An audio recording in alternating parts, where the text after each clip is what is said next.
संचालक मंडळाने पतसंस्थेचा कार्यभार स्वीकारला त्यावेळी सर्वात प्रथम आम्ही लोन न भरणाऱ्या व्यक्तींची सभासदांची यादी काढली।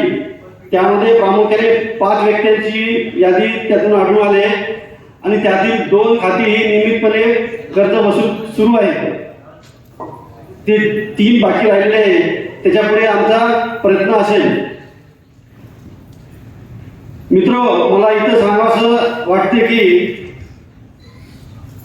2025-30 या कालावधीसाठी जी आपली 15 फेब्रुवारी 2025 रोजी निवडणूक झाली, लोकशाही पद्धतीने निवडणूक झालेल्या त्यामध्ये आपण सर्वांनी भरभरून मतदान करून आम्हा सर्व संचालक मंडळास निवडून दिले आणि माझ्यासारख्या सर्वसामान्य व्यक्तीस अध्यक्षपदी विराजमान केले।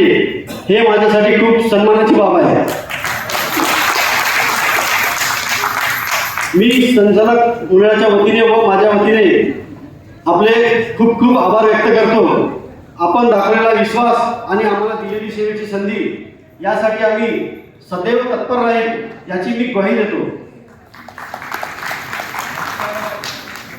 संचालक मंडळाने 2 निर्णय पारित केले, त्यापैकी पहिला असा आहे की आपली जी दीर्घ मुदतीची कर्जाची मर्यादा होती ती 15 लाखाची होती, त्यावरून 5 लाख वाढवली आणि ती 20 लाखाची केलेली आहे।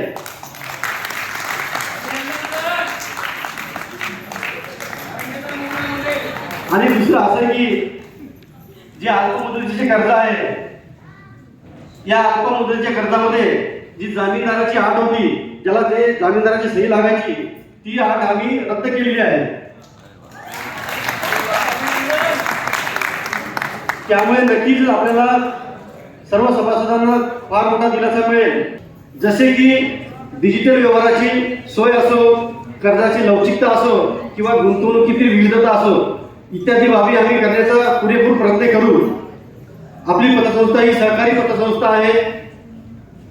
त्या नावामध्ये सहकार हा शब्द तिथे दिलेला आहे। सहकार म्हणजेच काय, तर आपण सर्वांनी एकत्र येऊन आपल्या सभासदासाठी विकास सक्षम करण्याचा एक मार्ग आहे। त्यासाठी सहकारातून समृद्धी हा ध्यास साध्य करण्यासाठी आपल्याला सर्वांनी एक दिलाने प्रयत्न करूया। शेवटी मी एवढंच म्हणेन, इथे उपस्थित असलेले सर्व संचालक मंडळाचे तसेच सर्व सभासदांचे इथे मी आभार व्यक्त करतो। आपला विश्वास आणि एकोपा हीच आपली पतपेढीची खरी ताकद आहे। इथे दोन शब्द व्यक्त करून इथे थांबतो। धन्यवाद।